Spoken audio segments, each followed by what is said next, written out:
What's going on, everybody? Today what we've got here is we've got a RockShox XC32. Now what Zeke doesn't know is that we're rebuilding his new fork, and I'm going to give it to him after we're done. This one has the turnkey lockout. It is an air fork, and what we're going to be doing is we're going to be just doing a lower leg service on here. We're also going to be looking for any signs of damage. So the first thing that we need to do with Zeke's help here is we need to get this thing cleaned up real good before we take it apart, because we don't want any dirt to get inside of this fork. So first things first, let's get this thing cleaned. There you are. And you can use a Windex type material. What we're going to do is we're going to go ahead and just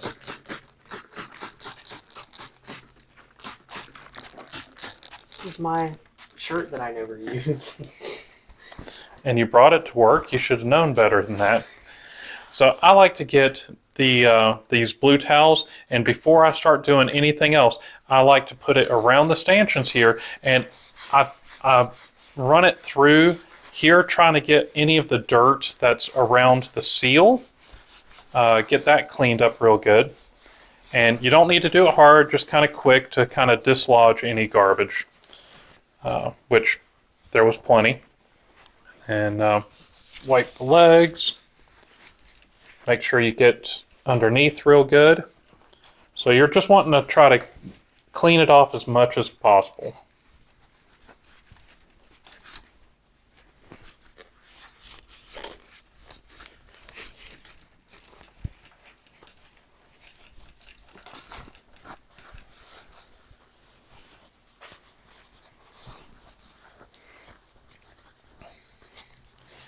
Now this service that we're doing is just the basic. This is what you need to do every once in a while, like every, I want to say 50 hours, but check your owner's manual on the service intervals.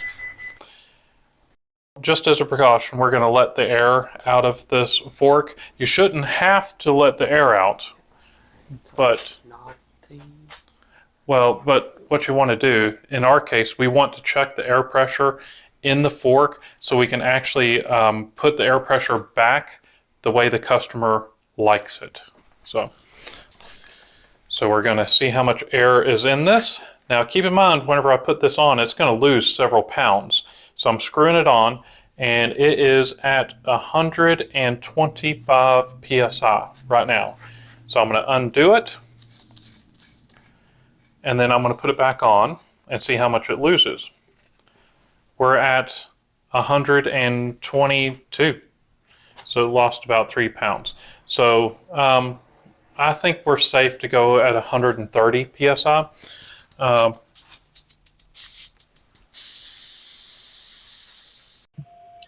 We're going to start by removing the lower legs by turning the fork upside down and remove the red dampening knob.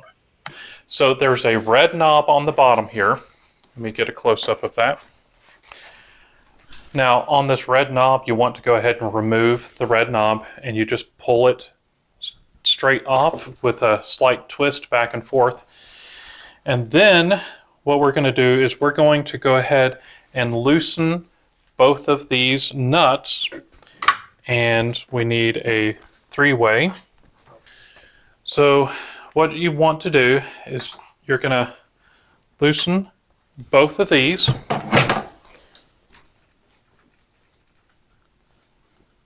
Is oil going to come out of that? Probably. Probably. Yeah. All right, so now that we've got these out some, so we're going to go ahead and give this a little bit of a tap, and that's going to break the parts free, allowing the lower legs to come off.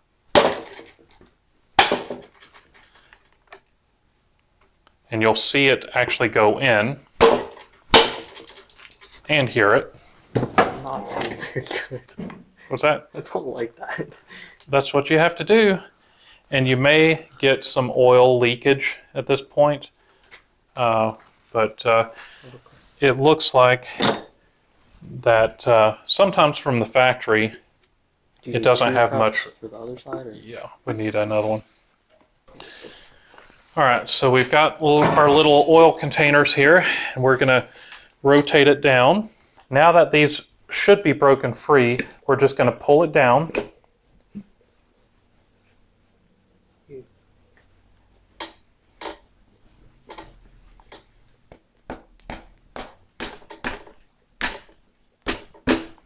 There we go.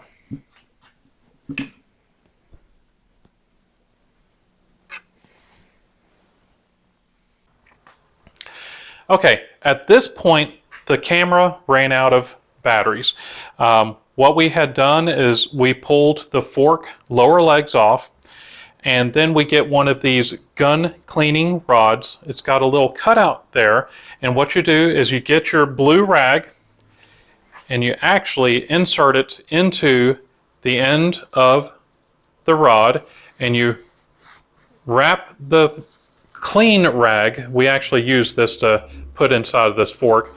So you wrap the rag around and you insert it into the lower legs, and you want to rotate it clockwise, and you work the rag in there up and down in every crevice that you can, and you pull it out. Okay, if it's dirty like this, what you do is you find a clean spot in the rag. We're just going to kind of keep flipping around until we find a good clean spot. Rewrap it around, and you want to repeat the process until it's clean. All right, so now that we've got the other fork at this point cleaned thoroughly, we're going to go with the next step and reassemble the lower legs. We'll see you there. Actually supposed to be using 6 milliliters of 15 weight oil on both sides of the fork. So I'm going to go grab the oil. All right, so we're going to get some of this finish line, and we're going to get our syringe.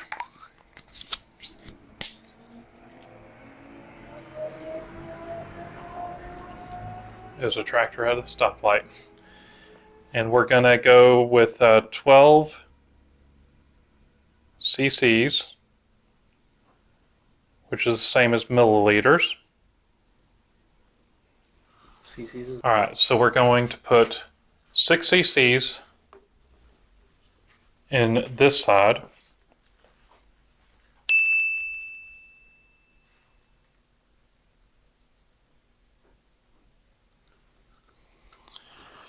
And 6 cc's on the other side.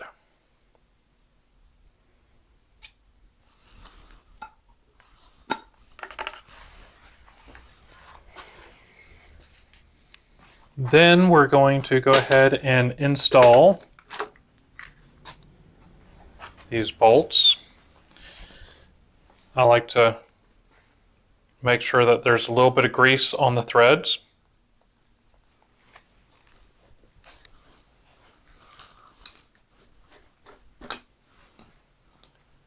And then we're going to make sure that we're installing the proper bolts. One bolt has a hole in it, the other bolt does not. And if you look inside of there, you'll notice that there is no hole in there, but you're a little too short to see that there's a hole in that one. Too short to see it. Also, if you look at the lower legs, one side shows a rabbit and a turtle.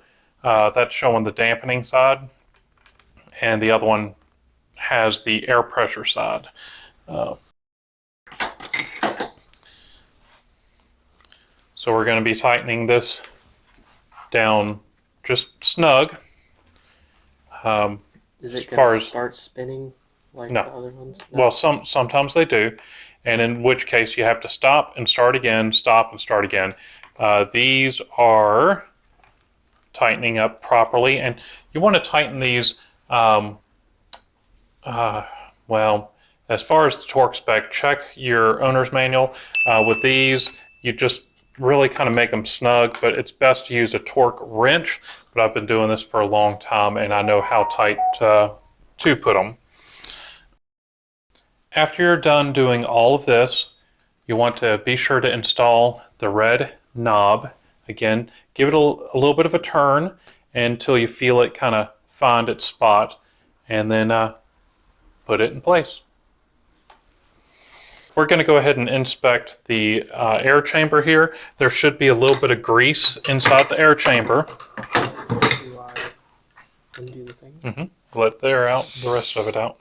Is that it? Yep. Oh. And I guess it is not a inner tube. It is kind of not that much in it. Yeah. This is not tight, so you should be able to loosen this up easily. So we're going to remove this cap. We're going to look inside. Oh, weird. And there is grease still in there. Okay, so we've got the lowers serviced, we've got the air chamber serviced, and this is just some of the steps that you can do to really ensure that this fork is going to last you for years. And I hope the owner of this fork is really going to appreciate it. You're welcome, Zeke. Thank you very much. New fork for his bike. So if y'all enjoyed this video, please leave me a big thumbs up. Don't forget to tell your friends. Check out some of the other videos on the corner of the screen. Don't forget to subscribe, and you have a good day. Thanks.